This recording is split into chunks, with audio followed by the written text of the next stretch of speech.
Welcome, brothers and sisters, to Evolution Lounge. And I want to share a little story with you that I experienced a few moments ago. And I actually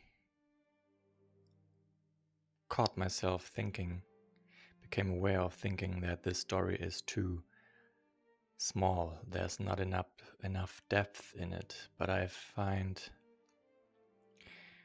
think and feel that this is actually remembrance in daily life for myself. And I want to share that story with you.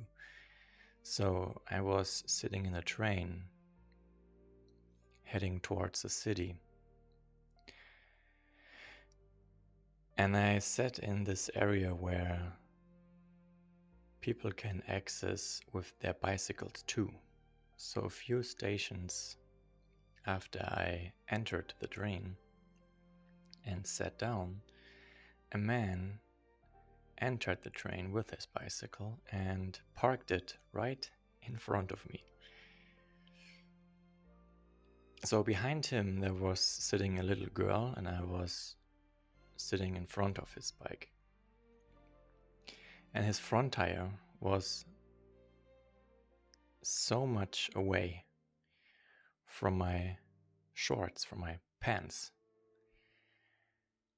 And they're not black, they are nearly white, like green colored, sand colors. So I noticed that and I observed that he wasn't noticing that.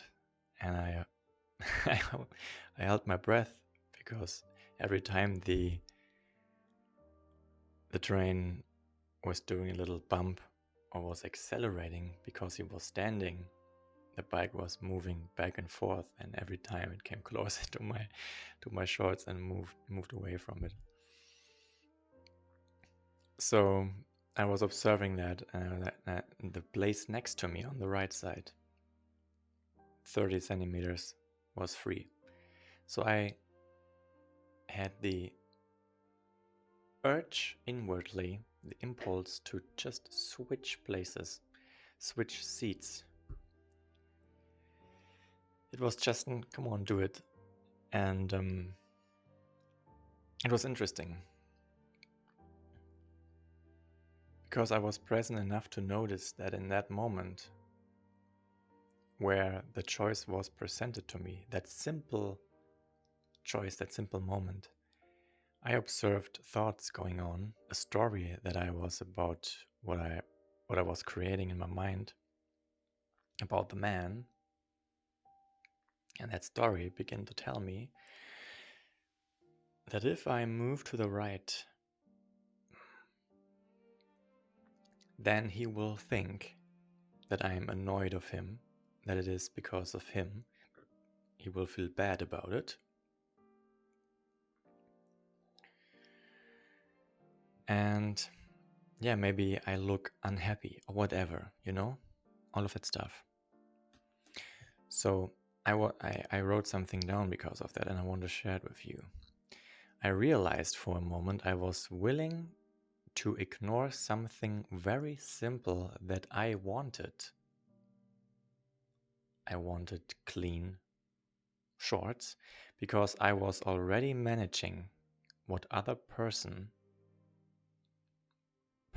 might think about my choice. You get that? That's actually really deep. And switch perceptions. I mean, look from the outside. There was nothing happening, but me sitting there with my sunglasses. This guy standing there with his bicycle. The seat next to me is free. We're completely motionless, and inwardly, I was really projecting that story onto him. That had really nothing to do with that moment. So I felt the urge to switch seats. I observed the story. And you know what? I did it anyway. I just moved over because I thought to myself, I want clean shorts and I'm worthy enough to make that move, and I do not have to manage his perception. It doesn't matter. I can't. It's not possible for me to manage his perception. So I moved over, and then the moment I switched to the seat next to me, he came towards me, sat down to the seat I just left behind, looked at me, and I had headphones in. And he said something to me, and I was putting him out and said, can you please repeat that? I couldn't hear it. And he said, thank you. That's so kind from you. Thank you for offering me that seat. That really helps me. And I observed my system being speechless because that was not what I expected. I don't know what I expected. I think nothing in that moment because I just made the move. And he was very grateful and appreciated that. So that showed me even more that this story that was going on, that has nothing to do with the actual present moment that was happening, is completely unnecessary. And I think that's where remembrance in daily life begins and where we start to embody it, you know. I wrote down, let me share that with you. Maybe mastery in daily life isn't always some profound spiritual experience. I mean, it is a profound spiritual experience because we can make no difference here, but you know what I mean. Sometimes it's noticing the story and moving on one seat to the right anyway. And that's it. And I think to be so present with what's happening that we can observe that story, make the move, creating space for all of us. I had more space. I had what I wanted. He had his space. He was relaxing even more. It was beautiful. I just want to share that with you because I think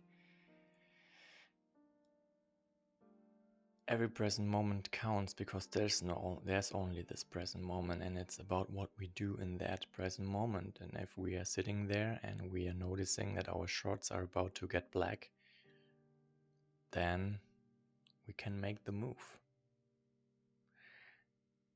Let me see if I wrote something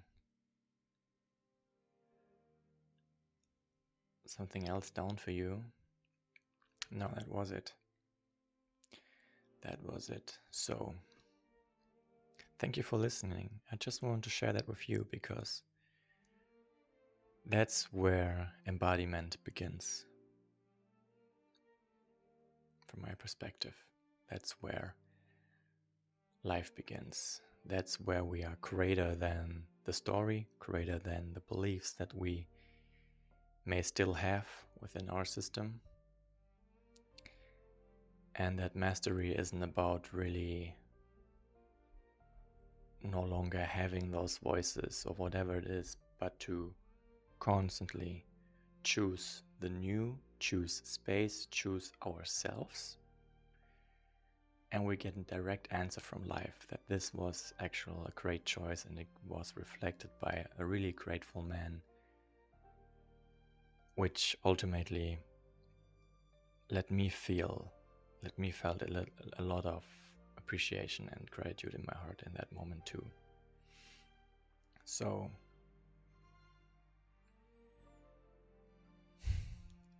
that's it, guys. Thank you so much for listening. Tell me in the comments what you take away from the story. And I invite you. I'm currently building my school community, and we gather every week together to sit in remembrance and sovereignty and a very beautiful frequency to begin to embody mastery and remembrance. And I'm currently creating the still room where you can find meditations and information about permission slips and what meditation actually is and why we do it and how to master your environment. And I think that really plays into it. So feel free to take a look. The door's always open. And if something in you resonated, to make sure you follow that channel, subscribe, and follow. And everything you need, you will find down in the description box below. So I wish you a beautiful day. See you along the way. And welcome home. Goodbye.